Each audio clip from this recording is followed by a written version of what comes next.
தமிழ் திரையுலகில் பல நடிகர்கள் பல ஆண்டுகளாக மகத்தான நட்சத்திர அந்தஸ்தை பெற்றுள்ளனர். அவர்களில் கோலிவுட்டில் மிகவும் முக்கியமான 2 பெயர்கள் சிவாஜி கணேசன் மற்றும் ஜெயலலிதா. இவர்கள் இருவரும் 1960ஆம் ஆண்டுகளில் சூப்பர் ஸ்டார்களாக இருந்தனர்.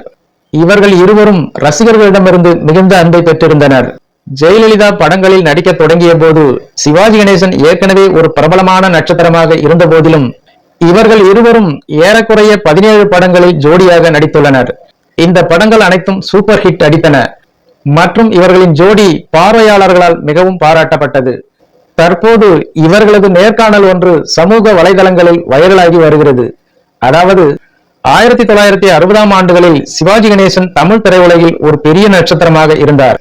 அவர் ஏற்கனவே முன்னணி ஹீரோவாக தன்னை நிலைநிறுத்திக் கொண்டார் மற்றும் ஒரு பெரிய ரசிகர் பின்தொடர்பை அனுபவித்தார். அந்த நேரத்தில் ஜெயலலிதா அப்போதுதான் தொடங்கினார் மற்றும் தன்னை தொழிலில் நிலைநிறுத்த முயன்றார். அப்போது ஒரு புகழ்பெற்ற பத்திரிகைக்கு சிவாஜியை நேர்காணல் செய்யும் வாய்ப்பு ஜெயலலிதாவுக்கு கிடைத்தது. அப்போது சிவாஜியிடம் ஜெயலலிதா அவர்கள் பல சுவாரஸ்யமான கேள்விகளை கேட்டார். ஜெயலலிதாவின் கேள்விகளில் ஒன்று காதல் மற்றும் காதலர்கள் பற்றியது. லைலா மஜ்னு போன்ற இலக்கியங்களில் சித்தரிக்கப்பட்ட காதல் கதைகள் மற்றும் அதுபோன்ற காதலர்கள் உண்மையில் இருக்கிறார்களா என்பது குறித்து ஜெயலலிதாவின் கருத்துக்களை சிவாஜியிடம் கேட்டார். அதற்கு பதிலளித்த சிவாஜி கணேசன் கூறுகையில், அந்த காலத்தில் மக்கள் காதலிக்கும் வகையிலும் பிறகு ஒருவரை ஒருவர் விட்டுக் கொடுக்காத வகையிலும் நூல்கள் எழுதப்பட்டன.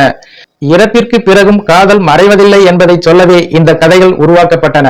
ஆனால் சிவாஜியின் பதிலில் திருப்தியடையாத ஜெயலலிதா, இப்படிப்பட்ட காதலர்கள் இவ்வுலகில் இருக்கிறார்கள் என்று நம்புகிறீர்களா என்று கேட்டார். அதற்கு நான் இதுவரை காதலித்ததில்லை என்று சிவாஜி கணேசன் தெரிவித்துள்ளார். ஒவ்வொருவரும் இந்த உலகத்திற்கு வந்து உணர்ச்சிகளையும் வெவ்வேறு உணர்வுகளையும் உணர வேண்டியவர்களாக இருக்கிறார்கள் என்று சிவாஜி கூறினார். மேலும் அரசியல், தமிழகத்தின் வளர்ச்சி, மனநலம் போன்ற பல்வேறு தலைப்புகளில் இருவரும் விவாதித்தனர் என்பது குறிப்பிடத்தக்கது.